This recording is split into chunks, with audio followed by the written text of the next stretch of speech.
Bien, no sé si sabían el título para esta noche. Ahí lo tienen. Espero que hayan pasado un buen día para que estén listos para esta tragedia que ven delante de ustedes. 2 muertes para ser santo. ¿Cómo es eso que hay que morir 2 veces?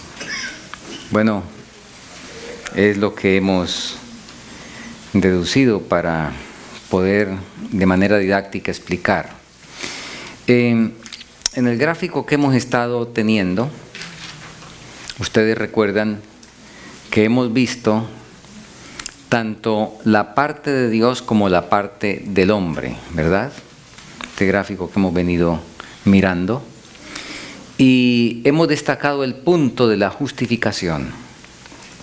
Nos vamos a detener esta noche con más detalle en ese punto, porque ya veremos otra vez, lo comprobaremos una vez más, que es el comienzo de la vida cristiana.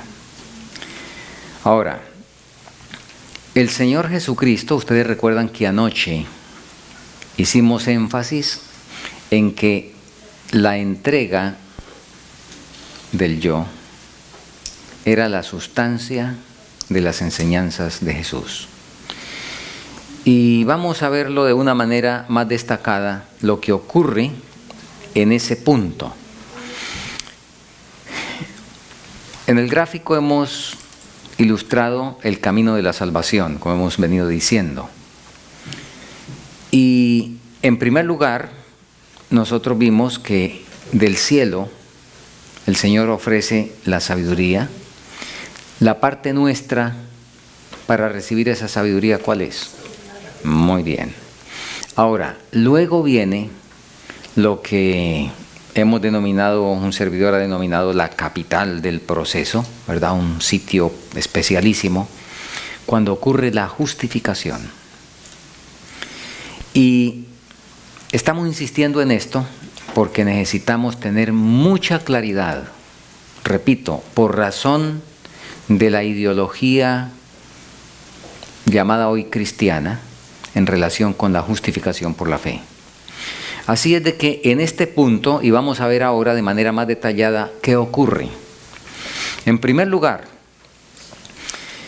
si hemos estado estudiando las Escrituras con algún por lo menos mediano deseo de salvación, permitimos que el Espíritu Santo nos toque a través de las Escrituras y nos lleva al punto de reconocer el problema del pecado y de ver que necesitamos solucionarlo y que si no, pues sencillamente estamos perdidos, ¿verdad? Así es que cuando el Espíritu Santo convence en su primera obra, que es convencer ¿de qué? De pecado, y le permitimos que cause ese impacto en nuestra vida, confesamos el pecado, nos arrepentimos y, como habíamos comentado ya en una ocasión anterior, con el verdadero arrepentimiento, no con el arrepentimiento intermitente o espasmódico, como habla la hermana Huay. Y pues tenemos que decirlo, no con los espasmos que regularmente el laodicense tiene cada 3 meses.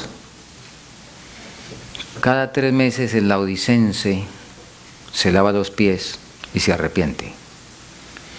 Y se arrepiente de pecados y de defectos de carácter y de problemas que tiene desde hace 20 años y 30 años y todavía se sigue arrepintiendo hoy, porque nunca ha arreglado el problema, nunca se ha arrepentido, nunca ha habido arrepentimiento. Así de que aquí estamos hablando del verdadero arrepentimiento, de la verdadera confesión. El texto que está ahí colocado de primera de Juan 1:9, ustedes lo recuerdan, dice: si confesamos nuestros pecados, Él es fiel y justo ¿para qué? Perdonar nuestros pecados y limpiarnos de toda maldad. Entonces, ese hecho de la confesión que sube de aquí de la tierra hacia el cielo, trae una respuesta de allá para acá. Recibimos el perdón.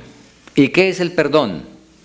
el justificar, el saldar la cuenta, ¿sí? El declararnos justo, tus pecados te son perdonados.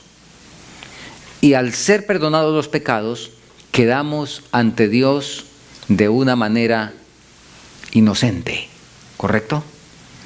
Eso es lo que enseña el Evangelio. Y eso es lo que debemos nosotros creer por la fe. Ahora, déjenme aquí comentar algo. ¿Ustedes han escuchado hablar? Claro que sí. ¿Han escuchado hablar de la justicia de Cristo? ¿Sí? Y justificación por la fe. ¿Qué es eso?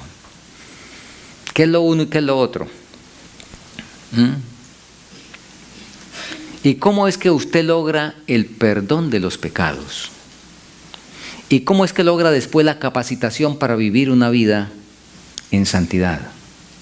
Porque recuerden, empezamos leyendo que Cristo Jesús es hecho por Dios para nosotros sabiduría, justificación, santificación y redención. Y el apóstol Pablo dice en Romanos, si siendo enemigos fuimos reconciliados, mucho más, estando reconciliados, seremos salvos, y no dice por la obediencia suya ni eso, sino seremos salvos ¿por qué? ¿Recuerdan el texto? Por su vida. Entonces, somos justificados por la justicia de Cristo, somos santificados por la justicia de Cristo. Y vamos a ser redimidos finalmente o transformados por su justicia. Todo es por la justicia de Cristo. ¿Qué es la justicia de Cristo y cómo se hace para que sea mía? Bien, definiciones sencillas, concretas. La justicia de Cristo son los méritos que Él alcanzó por su vida impecable como ser humano. Cuidado, no como Dios. Como Dios no vale. Él no vino aquí a vivir como Dios, eso lo sabemos bien. Él vino a vivir como cualquiera de nosotros, en la misma carne y sangre. Y en esa misma carne y sangre que usted y yo tenemos, Él tuvo una vida absolutamente impecable, o sea, es una vida absolutamente justa. Eso es lo que es la justicia de Cristo. La vida impecable de Jesús, que Él desarrolló mientras estuvo como hombre aquí en la tierra. Y esa vida es la que es acreditada a mi cuenta. ¿Correcto?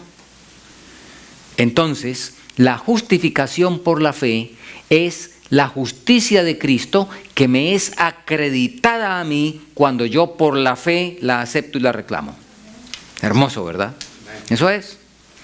Así es que aquí estamos entonces en ese punto. Confesamos, y cuando confesamos sinceramente de todo corazón, el Señor dice, tus pecados te son perdonados. Te declaro justo, estás limpio, estás sin pecado ante Dios, porque Cristo coloca sus méritos en nuestro lugar, ¿correcto? Muy bien. Ahora, junto con eso, como siameses pegados por la cabeza, ¿verdad? Está la entrega de la voluntad o muerte del yo. ¿Sí? Esto. Entrega de la voluntad o muerte del yo. Cuando hay verdadero arrepentimiento, junto con el verdadero arrepentimiento viene eso. Y esa entrega del yo, que era lo que decíamos anoche, ¿no? Que es la sustancia de la enseñanza de Cristo, y Cristo se centró en eso porque sabía que ahí se juega todo el asunto de la salvación y que ahí está la clave y está el secreto de realmente vivir vida cristiana o no vivirla.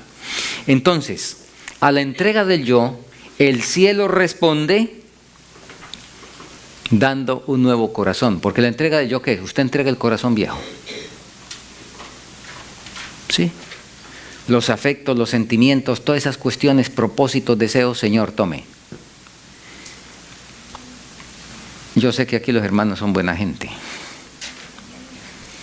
pero el mejor corazón del mejor de ustedes, el que tenga el mejor corazón de todos, está tan dañado que el Señor no le puede hacer una operación para cambiarle válvulas, ni para ponerle por allá no sé qué cosas. Le toca es trasplante, sacar ese y poner otro. Eso es lo que dice la Biblia en Ezequiel. No dice yo le voy a reparar el corazón a Ramiro. Dice, le voy a dar ¿qué? Un corazón ¿cómo? Porque el viejo no sirve ni para repuesto. ¿Sí? Entonces, cuando entregamos el corazón viejo, Él nos da uno nuevo a condición de que entreguemos el viejo. Ahí está el problema. Que nosotros queremos uno nuevo, yo no sé para qué, porque lo queremos ahí metido entre el viejo. Y eso nunca ocurre, nunca. Mientras no se entregue el yo, no va a haber corazón nuevo. Entonces, cuando eso se hace, se recibe un corazón nuevo, lo cual es hacer justo. Yo no sé si ustedes han escuchado esa terminología y pues he considerado conveniente traerla acá, porque la teología moderna ahí es donde arma una herejía tremenda. Y dice que una cosa es declarar justo y otra cosa es hacer justo.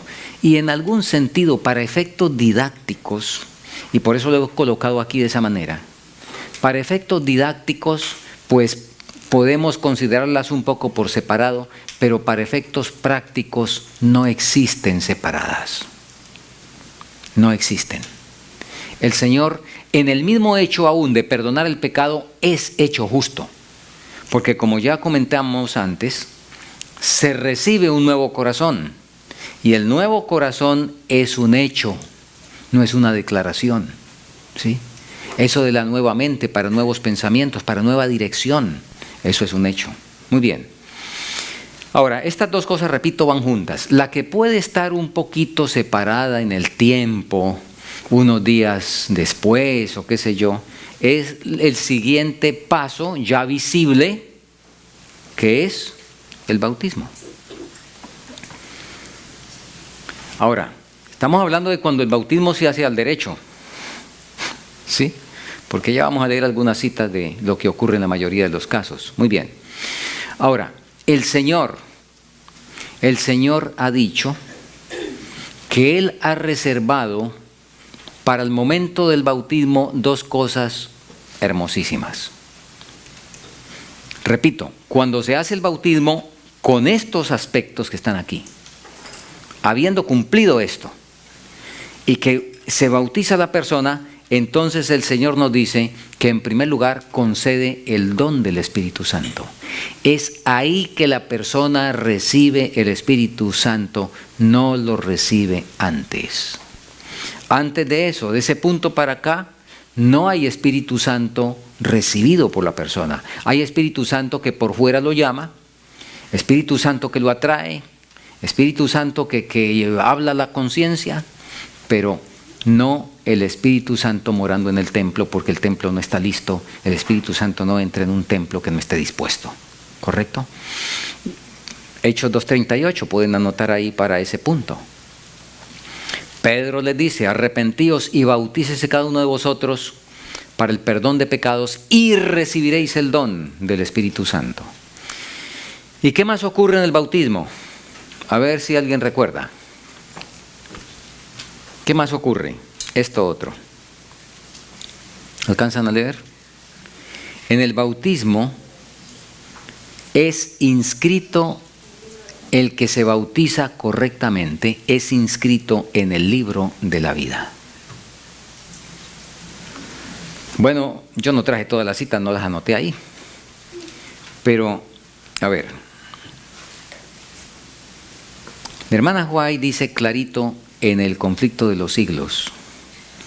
En el libro de la vida están anotados todos los que entraron en el servicio del Señor.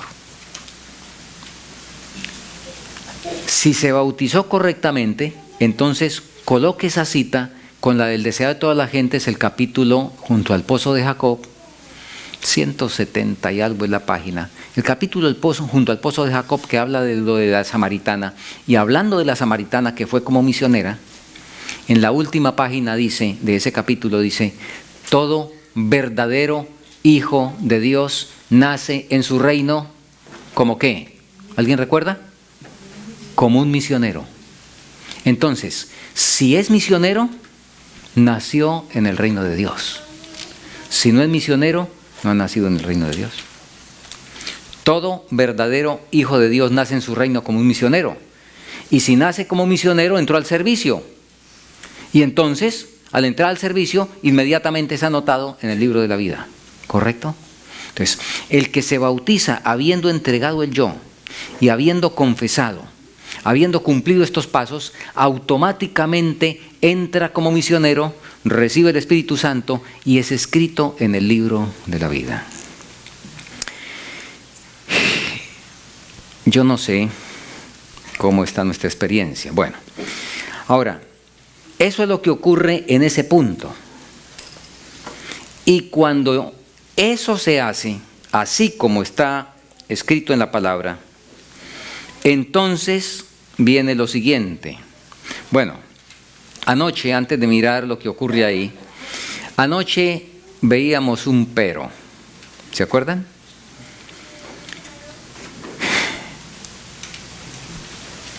Pocos son los que la hallan, dice Jesús en Mateo 7:14. ¿Sí? Este punto y el nuevo nacimiento, o sea, anoche hablábamos de por qué escasea la santidad, ¿recuerdan? Bueno, la santidad escasea, pocos son los que la hallan. ¿Por qué? ¿En dónde está el problema? El problema está, a ver, retrocedamos un poco, ¿el problema está de aquí para acá? No, el problema no está ahí. ¿Por qué pocos hallan, como decíamos anoche, la santificación, la santidad? ¿Por qué? Porque la puerta para entrar es la que acabamos de ver, la justificación, y esa puerta pocos son los que la hallan. Y leo una declaración de la sierva del Señor. El nuevo nacimiento, que de paso el nuevo nacimiento es eso que acabamos de ver en ese punto, ahí es que hay el nuevo nacimiento. El nuevo nacimiento es la confesión, la entrega del yo y el bautismo. Todo eso es el nuevo nacimiento. Entonces, o justificación. El nuevo nacimiento es una experiencia rara en esta época del mundo.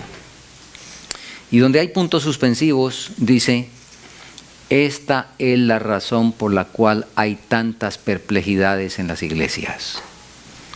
Entonces, si hay problemas, si hay situaciones, si hay pleitos, si hay envidias, si hay todas esas cosas, no es porque fulano tiene la culpa o mengano o perencejo. A ver, hermanos, hago aquí una pausa para aclarar en esto. Los seres humanos, y vamos a decirlo bien clarito, con mucho cariño, pero con claridad, los seres humanos, y permítame decírmelo a mí porque ese he sido yo, somos ridículos.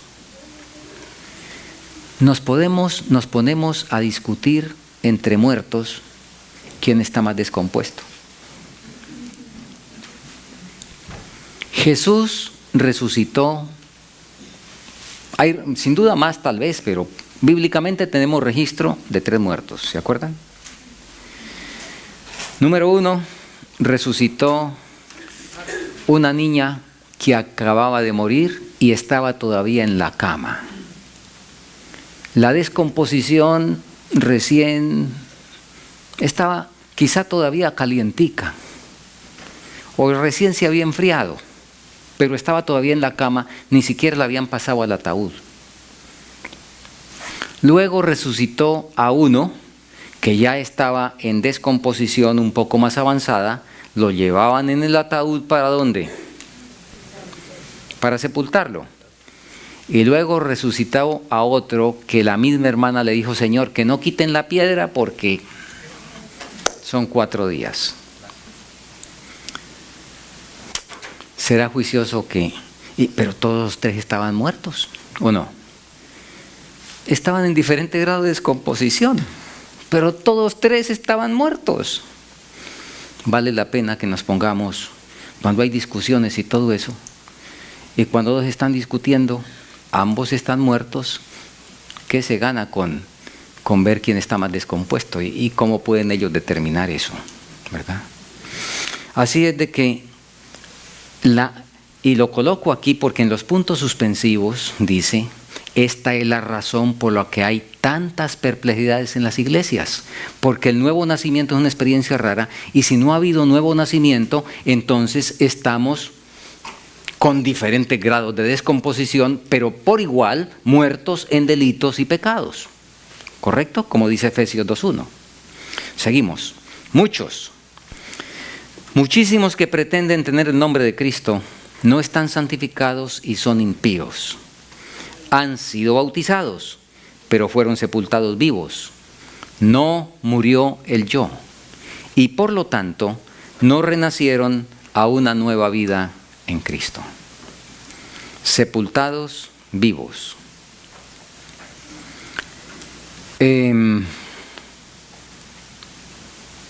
Fácil saber. ¿Quieren identificar a un muerto?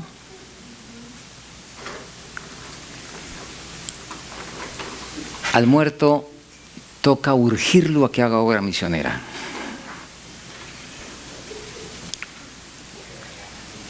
Hay que estarle recordando el diezmo y las ofrendas.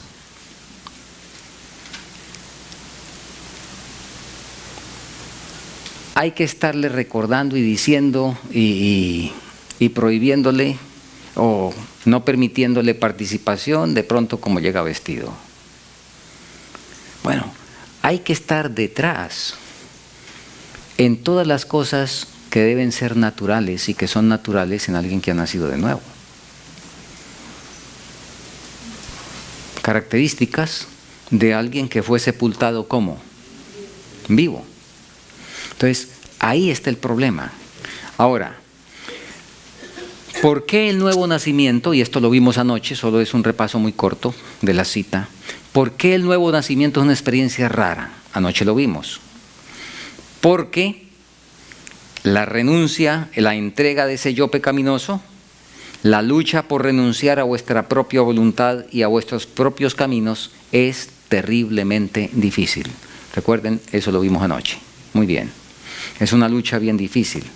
Ahora, ¿qué ocurre entonces? Y esto está bien claro ya. Antes de ese punto del nuevo nacimiento, pues tenemos la vida en la carne. Repito, con diferentes grados de descomposición. Vida en la carne. Y la vida en la carne, Romanos 8:6 nos dice: el ocuparse de la carne es muerte, lo que está anotado ahí. Y en esa muerte, por acá, bien amontonados aquí en este lugar, la mayoría de la gente aquí soplan unos vientos tibios que son tan sabrosos a esa temperatura, así es de que ahí se parquea la gran cantidad de la gente, aquí a este lado. Luego por aquí en la mitad están las vírgenes fatuas. Y aquí cerquitica, aquí ya, para el último dolor del parto, ahí está el joven rico, ahí está los muertos que por lo menos externamente se ven menos descompuestos, pero de todas maneras, dentro del plano de la carne, ¿cómo estamos? Se está muerto. El ocuparse de la carne es muerte, pero el ocuparse del espíritu es ¿qué? Vida y paz. Ahora, cuando se llega a este punto, y ya lo he dicho unas cuantas veces, ahora lo vamos a leer juntos. Cuando se llega a este punto que hemos estado explicando de la justificación, entonces ahí está lo que nos dice la palabra. Cuando el pecador encuentra en la conversión la paz con Dios por la sangre expiatoria, la vida cristiana no ha hecho más que empezar. Bueno, y lo voy a decir como ilustración porque hemos hablado tanto de Nicodemo, ¿verdad? Y en fin, de personajes bíblicos. Yo les voy a hablar de un personaje que conozco bien. Conocí bien, ya murió. Pastor adventista En Colombia, en épocas difíciles aceptó el Evangelio, le puso el pecho a las balas por ser un laico aguerrido, tremendamente aguerrido, fue llamado al ministerio sin tener ninguna ilustración académica. Enviado a los sitios más peligrosos que había, donde pues tuvo muchos peligros de muerte. En diferentes ocasiones hicieron atentados contra él. Una noche lo llevaron al cementerio, los enemigos de la verdad, y sencillamente lo iban a fusilar, y con las armas le disparaban y las armas no funcionaban, las aceitaban, las miraban, en fin, las probaban, aquí sí funcionaban y cuando era él no funcionaban y aquí sí y ahí no. En otra ocasión lo mojaron a 3.300 metros de altura, temperaturas cercanas a los 0 grados centígrados, o sea, 35, 32 Fahrenheit. Lo mojaron con agua helada y lo dejaron en un calabozo, pues una nevera, toda la noche. Pues obviamente debía morirse de hipotermia, no le pasó nada.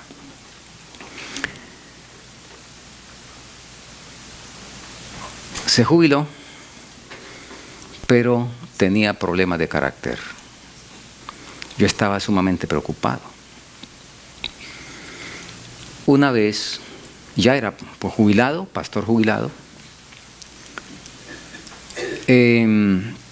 una vez en un culto quise hablarle algo de eso, de la cuestión del carácter, porque pues él había tenido problemas toda la vida con su temperamento.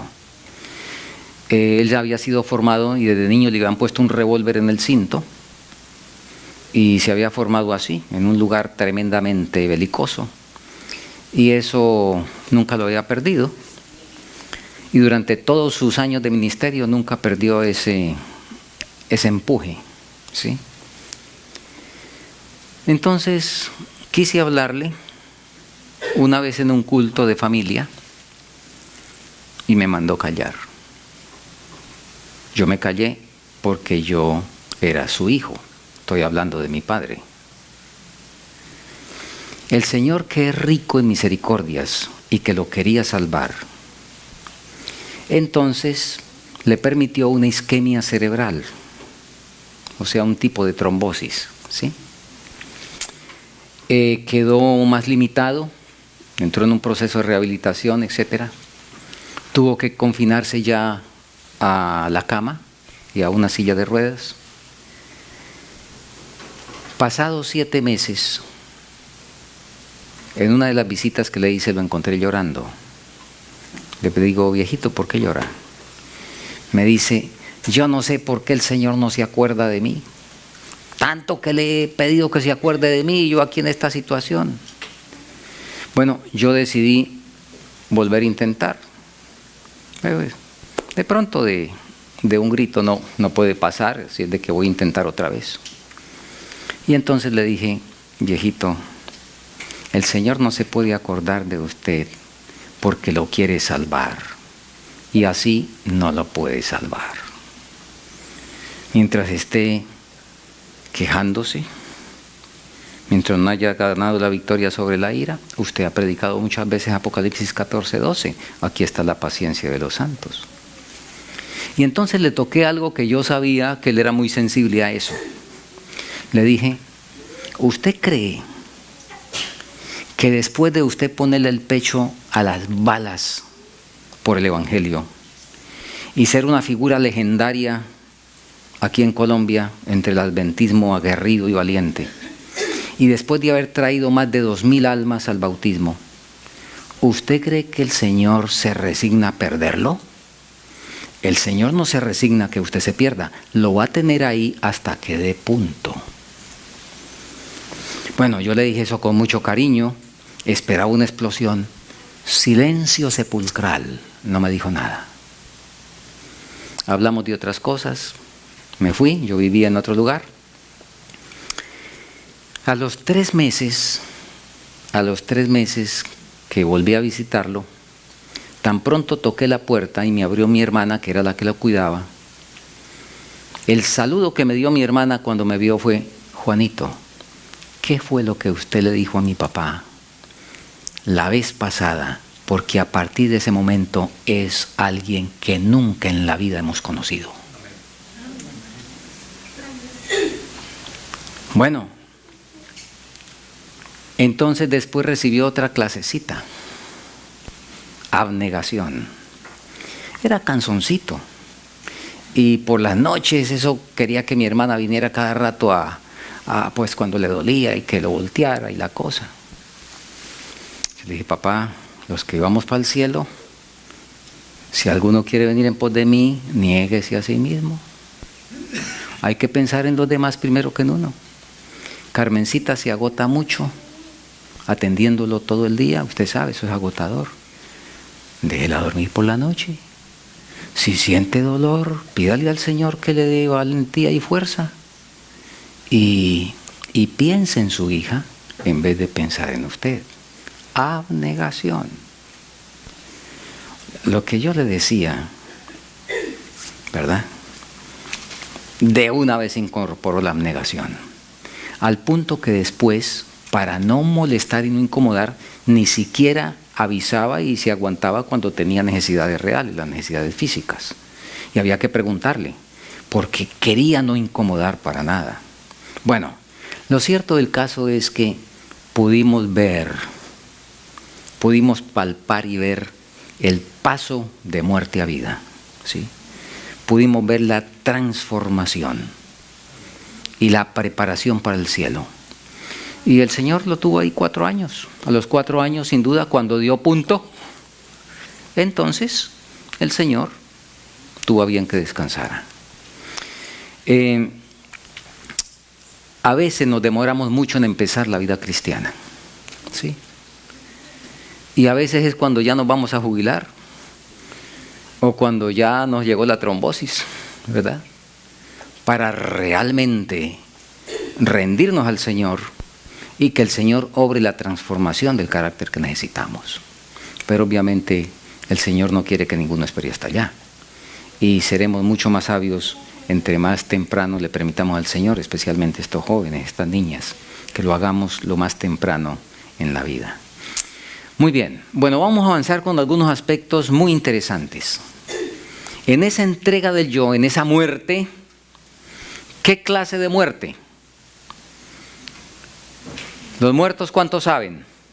Bueno, entonces, en esa clase de muerte, ¿qué clase de muerte?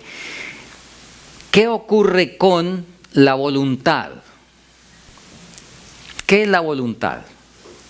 La voluntad es la capacidad, la facultad ¿de qué? De decidir, ¿correcto?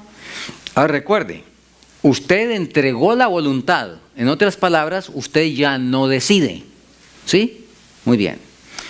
Preguntamos qué pasa con la voluntad y qué pasa con la naturaleza pecaminosa. ¿Por qué hablamos de la naturaleza pecaminosa? Hablemos de la tentación. La tentación, ¿por qué es tentación? A ver, pensemos un poquitico. Yo no sé si para el pastor Orlando enamorado es una tentación terrible si alguien le ofrece un cigarrillo. ¿Por qué no, pastor? Porque no hay nada en él que lo tire, que lo atraiga, ¿verdad? La tentación es tentación porque tiene un imán, porque tiene algo que encuentra en nosotros y entonces se nos vuelve la boca agua, ¿verdad? Nos ponemos que no nos aguantamos, ¿sí? Hay un tiraje, hay un imán, por eso es tentación. Ahora, como murió el yo, quiere decir que entonces ahora, y los muertos no sienten, o sí sienten los muertos. Entonces quiere decir que usted no vuelve a ser atraído por la tentación si realmente ha muerto. ¿Sí? ¿Será así? ¿O cómo será? Vamos a ver. Porque si es así, ya veremos alguna complicación que hay. Volvamos a la voluntad. ¿Quedó sin voluntad? Porque usted la entregó. Recuerden que la voluntad es la capacidad de decidir. Entonces, quiere decir que usted quedó sin capacidad de decisión y debe orar a Dios para que le muestre y le diga a él qué zapato se coloca hoy o qué vestido, ¿Sí? Parece que así fuera. Si se quedó sin voluntad y le entregó, muy bien. Y ahora con la naturaleza pecaminosa. ¿Es ahora insensible a la tentación? Y si usted siente tentación, entonces ¿es porque no ha muerto? ¿Cómo es? Importantísimo entender esto, hermanos. Y ustedes ven que estamos tratando una parte, digamos, doctrinal, pero es que si no entendemos esta parte doctrinal bien entendida, el diablo puede aprovechar para causarnos tremendos desánimos. ¿Correcto? Por eso es que hemos dicho 2 muertes del yo. De la que estamos hablando y la que ocurre en la justificación al entregar el yo, esa es, yo la he llamado la primera muerte. Después sigue otra. Ahora, en esta primera muerte, la naturaleza pecaminosa no queda desaparecida. No queda desaparecida. Vamos a ver qué es lo que pasa en esa entrega del yo, qué es lo que ocurre. Y rápidamente vamos a repasar esto. Hay unos pasajes bíblicos que nos ponen en la ruta.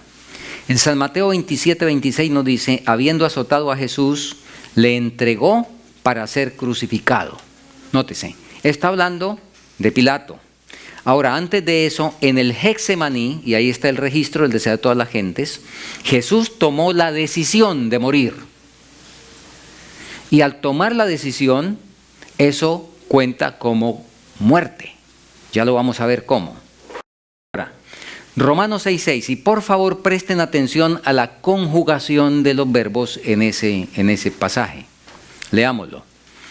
Nuestro viejo hombre fue crucificado para que el cuerpo del pecado sea destruido. A ver, nuestro viejo hombre fue crucificado. ¿Cuándo es eso? Pasado. Para que el cuerpo del pecado no dice fuera entonces, sino dice sea. ¿Qué idea es ese sea? Ah, interesante. Y se ve mejor todavía en el versículo 12 del mismo capítulo, donde dice, no reine pues el pecado en vuestro cuerpo mortal, de modo que le obedezcáis en sus concupiscencias. Ahí nos da a entender que todavía quedó algo de concupiscencia. Si la concupiscencia reina, entonces le vamos a obedecer. Pero aquí nos dice, no le obedezca a la concupiscencia. ¿Qué pasó? Sigamos leyendo. Y no lo tengo en la pantalla. Por favor, Colosenses 3, 1 al 5. Vamos a abrir nuestras Biblias. Qué mejor que verlo en el libro santo. Colosenses 3, 1 al 5. Y noten, por favor, los elementos que ahí se presentan. Colosenses 3, 1 al 5. Si pues habéis resucitado con Cristo, buscad las cosas de arriba, donde está Cristo sentado a la diestra de Dios. Poned la mira en las cosas de arriba, no en las de la tierra. Seguimos leyendo. Porque habéis muerto y vuestra vida está escondida con Cristo en Dios. Cuando Cristo, vuestra vida, se manifieste, entonces vosotros también seréis manifestados con Él en gloria. Ahora, atención. Fíjense otra vez en el versículo 3. Porque habéis, ¿qué? Habéis muerto. Y ahora, después de que habéis muerto, Pablo dice, versículo 5, haced morir pues lo terrenal en vosotros. Fornicación, impureza, pasiones desordenadas, malos deseos y avaricia, que es idolatría. ¿Cómo así que hacerle morir las cosas a un muerto? ¿Me están siguiendo? Sí. ¿Cómo así? Murió. Y al muerto hay que hacerle morir las cosas terrenales al muerto. Ah, es que no quedó muerto del todo.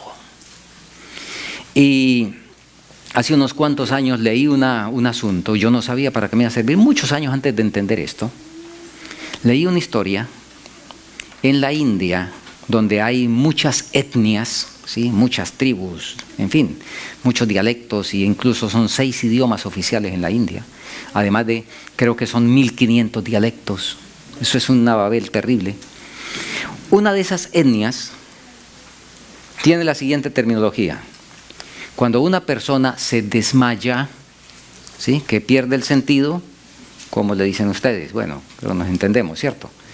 Que pierde el sentido, se desmaya, entra en coma, entonces ellos dicen está muerto o muerta. Pero la persona, cuando ya para nosotros se muere, que cesa la función cerebral, el corazón, en fin, paran todos los signos vitales, entonces está muerto, bien muerto. ¿Sí?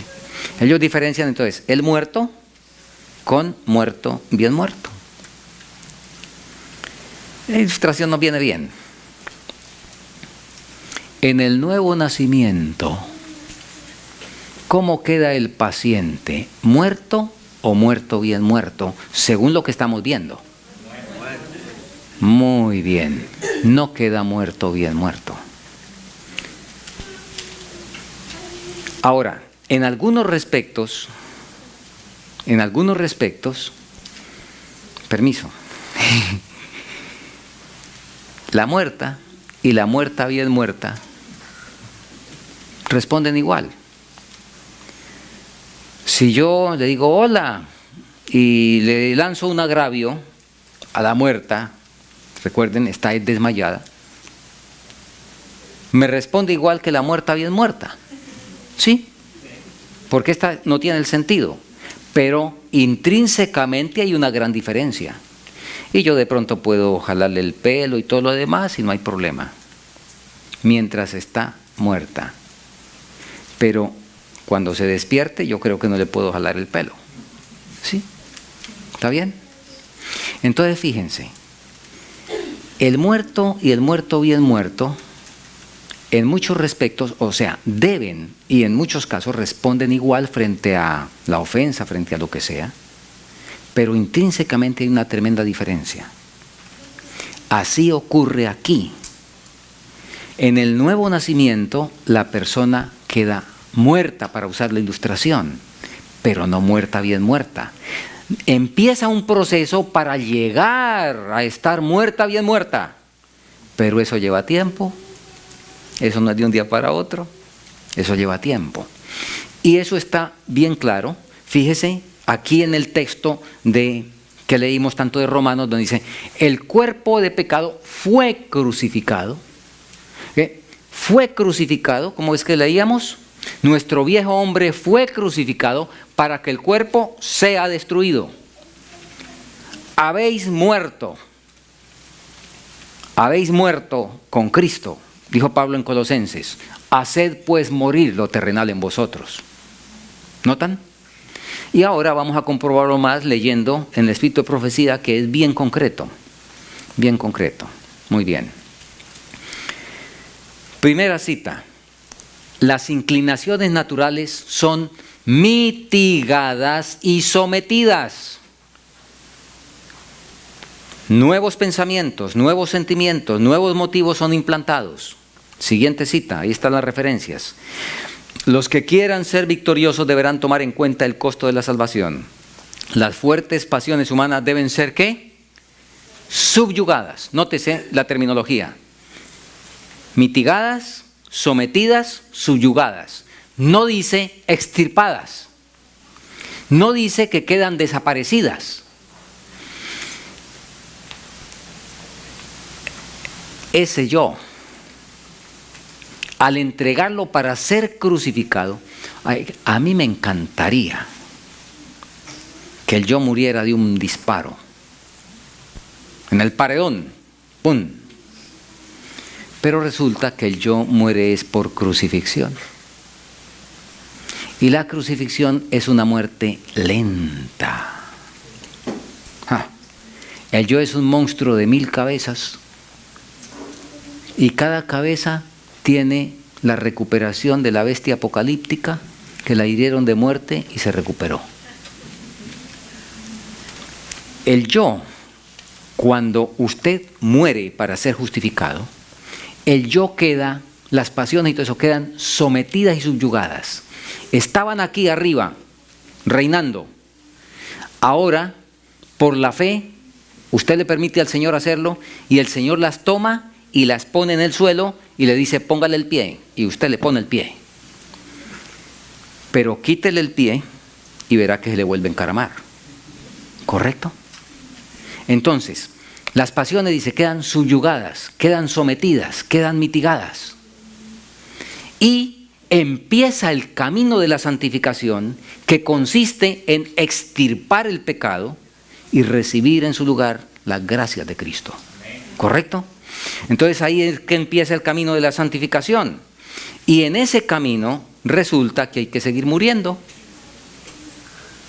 Y por eso es que viene lo que un servidor pues ha denominado la otra muerte, que es una muerte ahora ¿cómo? Aquí está.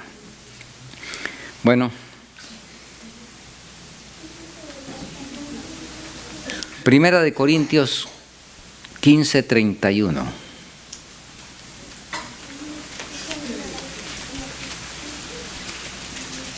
Primera de Corintios 15:31, el apóstol Pablo que nos dijo, cada día muero.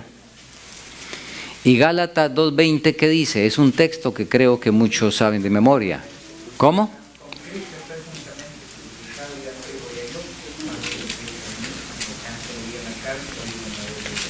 Muy bien. Interesante. Gálatas 2:20. Con Cristo estuve crucificado en el año 35. ¿Dijo Pablo? Pablo se convirtió por tarde en el año 35. No tengo el dato exacto, pero Saulo de Tarso se convirtió pocas semanas después de la muerte de Esteban. ¿Correcto? Y Esteban fue muerto en el año 34. Así es de que si Esteban fue muerto al final del año, entonces Saulo de Tarso por tarde se convirtió en el año 35. Pero el texto que acaba de repetir el hermano Víctor, Gálatas 2:20, Saulo, ahora Pablo, el gran apóstol Pablo, lo escribió en el año 58. O sea, 23 años después de haber sido crucificado Saulo de Tarso, no dijo, yo estuve crucificado y el viejo hombre fue crucificado y murió en el año 35 y aleluya porque soy salvo. 23 años después, Pablo dijo, ¿con Cristo qué? No dijo estuve. 23 años llevaba crucificado y Pablo siguió crucificado hasta que le quitaron la cabeza. Porque no se debe nadie bajar de la cruz. Que se baje de la cruz, ¿verdad? El que no tome su cruz. ¿De dónde a dónde dijo Jesús que había que cargar la cruz? Si alguno quiere venir en pos de mí, niéguese a sí mismo, tome su cruz cada Semana Santa, o cada año, o cada cuánto, o durante cuánto tiempo. ¿Qué dijo Jesús? Tome su cruz cada día y sígame. ¿Hasta cuándo? Hasta que se muera. Esa es la santificación. Y por eso ahora es la muerte, la otra muerte, que es una muerte diaria. Cada día muero. Porque cada día que despierto, amanezco vivo y me toca volver a morir. Por eso es que la hermana Huay nos dice, nos da un modelo de oración. Ustedes lo han leído en el Camino a Cristo, ¿verdad? Dice ella, entrégate a Dios todas las mañanas. Haz de esto tu primer trabajo. Sea tu oración. Tómame, oh Señor, como enteramente tuyo. Pongo todos mis planes a tus pies. Sea hecha tu voluntad en mí. Y ella luego repite, después de haber dicho arriba, cada mañana,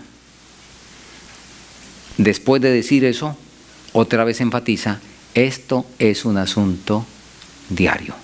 ¿Sí? Muy bien. Así es que esto es lo que es el camino de la santidad. Y leemos, la genuina santificación no es otra cosa sino una muerte diaria del yo y una conformidad diaria para con la voluntad de Dios. La vida cristiana es una vida de entrega diaria, de sumisión y de triunfo continuo.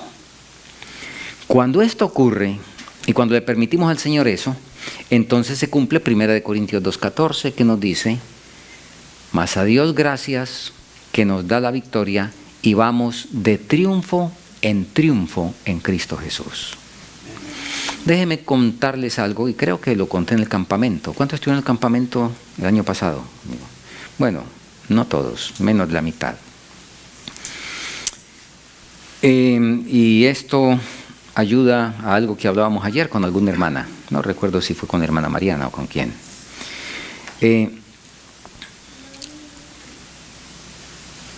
Un servidor comentaba estos asuntos en algún lugar en Colombia y explicaba lo que hemos explicado esta noche, que en la justificación, cuando realmente nos rendimos, es que recibimos el Espíritu Santo, porque déjeme decir que si fuimos bautizados pero no nos rendimos, pues no hemos recibido el Espíritu Santo.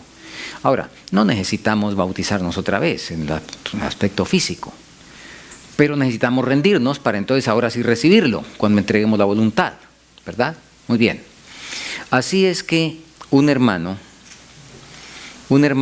que tenía 30 años de ser adventista, era anciano de iglesia por muchos años, parecido a lo que era mi papá, y habían enseñado que no había que dejarse de nadie, y nunca en la vida, él se había dejado de nadie, ni en la iglesia ni fuera de la iglesia.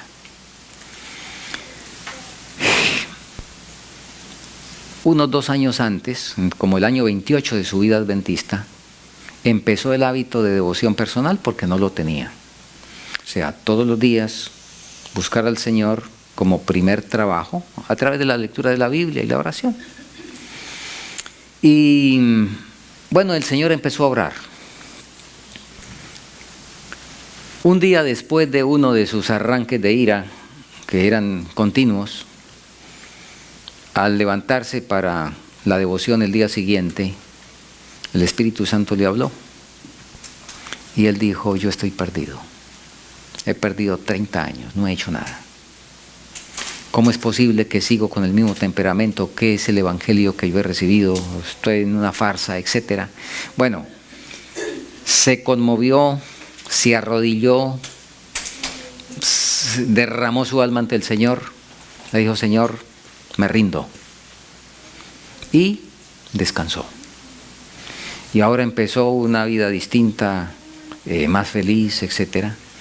Y pasaron unos cuantos días y no había tenido problemas con su ira, con el temperamento. Una mañana, en su devoción, estudió Romanos 12 y se fijó especialmente en el versículo 31. No seas vencido de lo malo, sino vence con el bien el mal. El hermano acostumbraba la lección ahora que recibía diaria, ponerle en oración: Señor, ayúdame, esto que aprendí hoy, aprendí esto es lo que debo hacer, el Señor aquí me está hablando de esta manera, Señor, ayúdame a poner en práctica esto hoy, a partir de hoy. Así es de que ese día, no seas vencido de lo malo, vence con el bien el mal. Se arrodilló. La oración del camino a Cristo, él la acostumbraba: Señor, tómame como enteramente tuyo, renuevo mi entrega, pongo mis planes a tus pies, conviérteme hoy.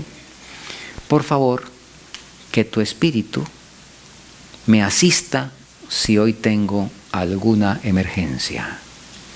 Y si llego a ser tentado del mal, entonces, Señor, que tu Espíritu, por favor, venga a socorrerme para vencer con el bien el mal. Terminó su devoción, empezó el día, tenía que salir al pueblo. Él vivía en el campo, allá en su chacra o finca. Así es de que salió a la vía para esperar el transporte público. Venía el autobús o camión, como dicen los hermanos mexicanos, ¿verdad?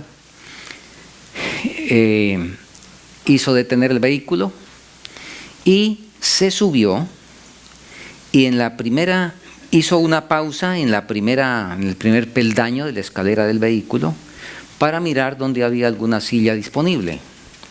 vio allá 2 sillas disponibles y entonces cuando fue a dirigirse allá, de repente sintió algo que le cayó en la espalda y lo tiró al piso. ¿Qué había ocurrido? Otro hombre muy paciente, como él, que venía atrás, traía un bulto pesado. Como este estaba obstruyendo el camino y él estaba cargado y el hermano no vio, entonces no tuvo reparo en soltárselo por la espalda. Cuando el hermano iba con el bulto por el aire para el suelo, ya iba encendido en ira. Ya estaba respirando profundo, ¿no? Acelerado, y el corazón, ¿sí? Y primera vez en la vida que iba a tener la siguiente experiencia. Bueno, sintió lo de siempre. Si antes era un fosforito sin que lo rasparan, ahora qué tal cuando lo raspan, ¿sí? Entonces, ustedes saben que esto ocurre en instantes. El hermano está allá debajo con el bulto encima y pues con todo el aceleramiento del caso, y de pronto un pensamiento le flecha la mente: no sea vencido de lo malo, vence con el bien el mal. Eso nunca había ocurrido, porque antes de la entrega del yo, el Espíritu Santo no puede venir a recordarnos ni a auxiliarnos, sino que nosotros actuamos impulsivamente y después de que cometemos el desastre, entonces por el conocimiento teórico de los mandamientos y demás decimos: mire lo que hice, ¿sí? Pero ya lo hemos hecho de manera automática, ¿sí o no? Pero aquí no ocurre así. Ocurre la tentación, pero rápido el Espíritu Santo le dice: cuidado, aquí estoy, me necesita, estoy listo a ayudarte. Porque el Espíritu Santo no fuerza la voluntad. Entonces el Espíritu Santo le flechó con el pensamiento: no seas vencido de lo malo, vence con el bien el mal. Y ya. El hermano tenía que tomar la decisión si arreglaba el asunto él o no lo arreglaba como estaba acostumbrado a arreglar las cosas. Allá debajo del bulto, y repito, eso ocurre en instantes, allá en el piso todavía, tomó la decisión de que iba a vencer con el bien el mal. Se sacudió el bulto. Ahora, al tomar la decisión, no le paró la respiración acelerada todavía, ¿sí?